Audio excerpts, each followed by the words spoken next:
sekarang mari kita masuk kepada materinya. Oke, para pengunjung sekalian,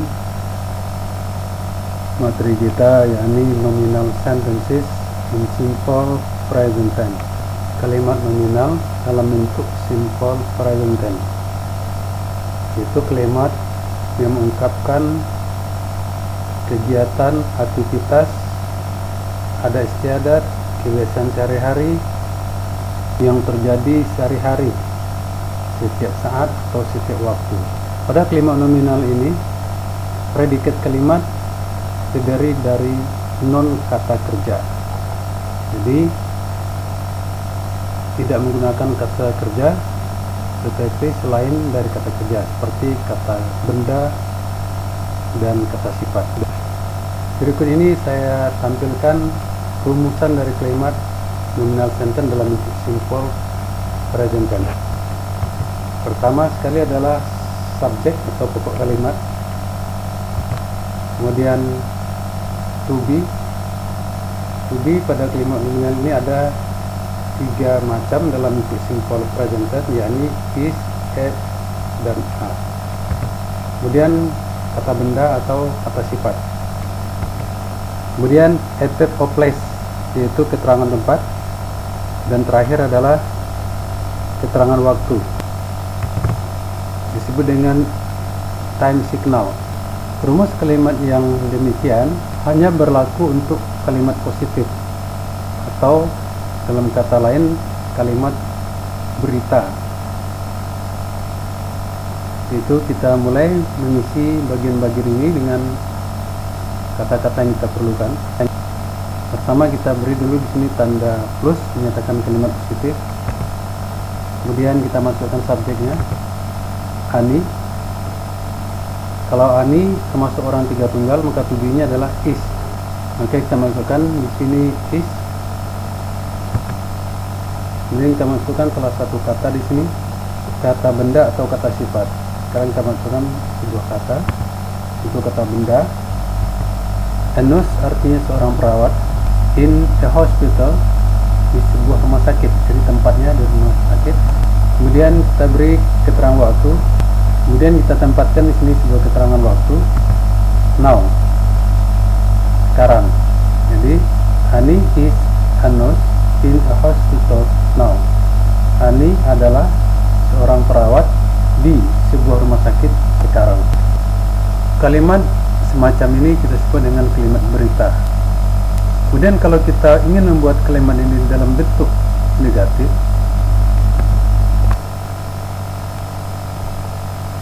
kita cukup menambahkan not setelah to be is.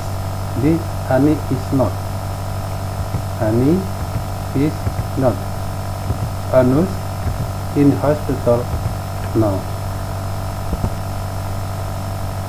Pada dasarnya kalimat ini terdiri dari 3 jenis kalimat, yaitu kalimat positif, kalimat negatif, dan kalimat interrogatif atau disebut dengan kalimat tanya. Cara membentuk kalimat tanya tersebut adalah dengan cara memindahkan to be ini sebelum subjek. Jadi kalimat tanya tersebut dimulai oleh to be. Is Ani, coba perhatikan, is Ani. Kemudian melanjut ini ke belakang sama a nurse in a hospital now. Jadilah kalimat tanya seperti ini yang dimulai oleh to be sebelum subjek. Is Ani a nurse in a hospital now? Artinya, apakah Ani seorang perawat di sebuah rumah sakit sekarang? Maka jawabannya hanya ada 2, yes atau no. Yes, she is. Jadi jawabannya adalah yes, she is. Ani kita ganti dengan kata penggantinya, yaitu orang 3 tunggal she. Yes, she is, to be-nya is. Yes, she is. Kalau dijawab dengan tidak, no, she is not, ditambah dengan not. Maka kalimat di atas ini disebut dengan yes no question. Jadi kalimat di atas ini, kalimat tanya di atas ini disebut dengan yes no question. Itu kalimat tanya yes no question. Karena jawabannya hanya dua saja, kalau tidak yes, no. Oke? Bila kita telah mendapatkan sebuah kalimat seperti ini, maka kita dapat menanyakan seluruh bagian dari kalimat ini. Itu berhubungan dengan waktu, kapankah? Berhubungan dengan tempat, di manakah? Berhubungan dengan profesi, apakah kerjanya? Berhubungan dengan subjek, siapakah? Pertama kali kita akan menanyakan waktunya. Kapan? Maka jawabannya sekarang. Untuk menanyakan kapan, kita gunakan kata penanya when.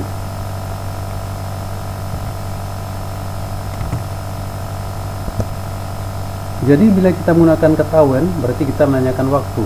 Kapan? Sekarang. Jadi kalau kita bertanya dengan when, maka kata sekarangnya pada kalimat di atas kita hilangkan. Sekarang kita masukkan kalimat yang tersisa. Is Ani Enus in the hospital? Jadi bagaimana dengan kata now? Kata ini menjadi jawaban singkat pada kalimat ini. Now, when is Ani Enus in the hospital? Kapankah Ani sebagai seorang perawat di sebuah rumah sakit? Now, sekarang. Jadi kata now tadi kembali kita gunakan sebagai jawaban singkat atau short answer.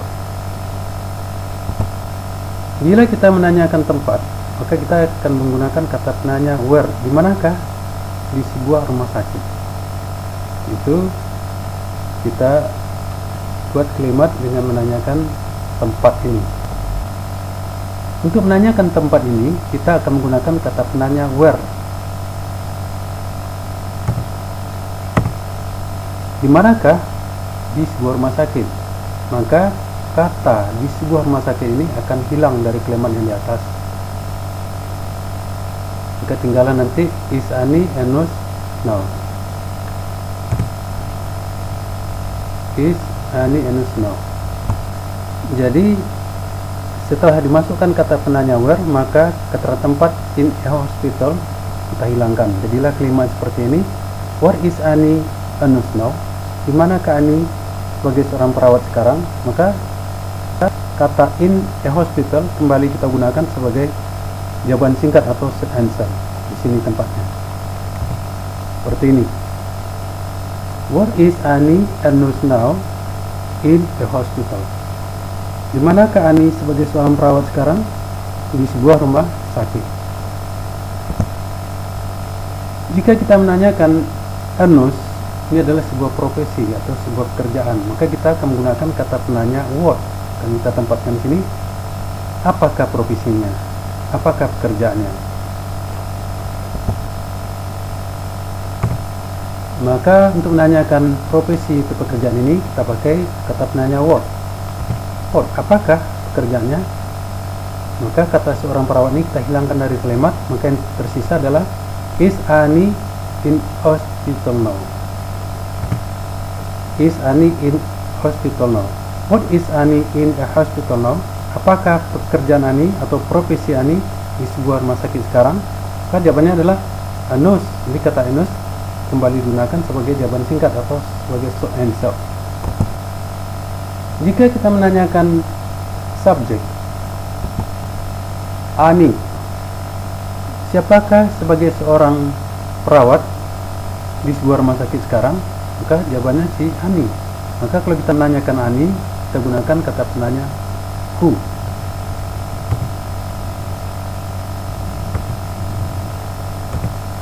Jadi kata penanya who digunakan untuk menanyakan pokok kalimat atau subjek kalimat. Siapa? Ani. Maka kata Ani akan hilang dari kalimat ini. Tinggal lagi is Enus in the hospital now. Kita masukkan. Jadi kalimatnya who is Enus in a hospital now? Who is Enus in a hospital now? Siapakah yang sebagai seorang perawat di sebuah rumah sakit sekarang? Maka jawabannya Ani. Maka kata Ani dipakai kembali sebagai jawaban singkat atau sebagai short answer. Kita tempatkan di sini. Annie. Who is a nurse in a hospital now? Annie. Jadi para pengunjung sekalian, bila kita mempunyai sebuah kalimat seperti yang di atas, ini disebut dengan kalimat berita. Jadi kalimat berita ini bisa kita jadikan kalimat tanya ataupun kalimat negatif seperti ini. Annie is not a nurse in hospital now. Berarti kita menyanggah dari pernyataan di atas. Setelah kita menerima sebuah kalimat berita seperti ini, kita boleh bertanya seperti kalimat ini, is Annie a nurse in a hospital now? Maka wajib dijawab dengan dua cara. Apakah Annie sebagai seorang perawat di sebuah rumah sakit sekarang? Yes, she is. Kalau tidak, katakan no, she is not. Kemudian kalau saudara sekalian ingin menanyakan seluruh bagian kalimat, maka kita akan menggunakan kata-kata penanya seperti ini. Menanyakan waktu, kita gunakan when. When is Annie a nurse in a hospital now? Kapankah Annie sebagai seorang perawat di sebuah rumah sakit? Jawabannya sekarang. Where is Annie a nurse now? Di manakah Annie sebagai seorang perawat sekarang? Jawabannya in a hospital. Atau what is Annie in a hospital now? Apa pekerjaan Annie di sebuah rumah sakit sekarang? Jawabannya a nurse. Atau who is a nurse in a hospital now? Siapakah yang sebagai perawat di sebuah rumah sakit sekarang? Jawabannya Annie.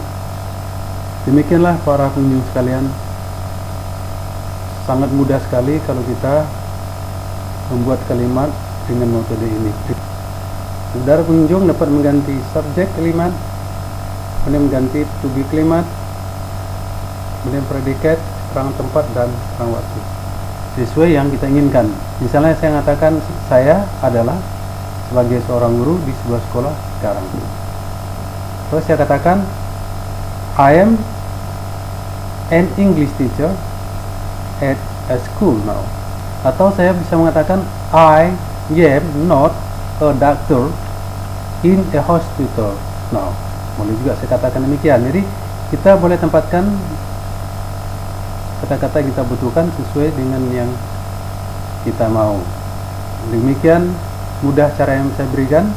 Kemudian ada manfaat bagi para pengunjung sekalian, dan sampai jumpa kembali pada pelajaran yang akan datang.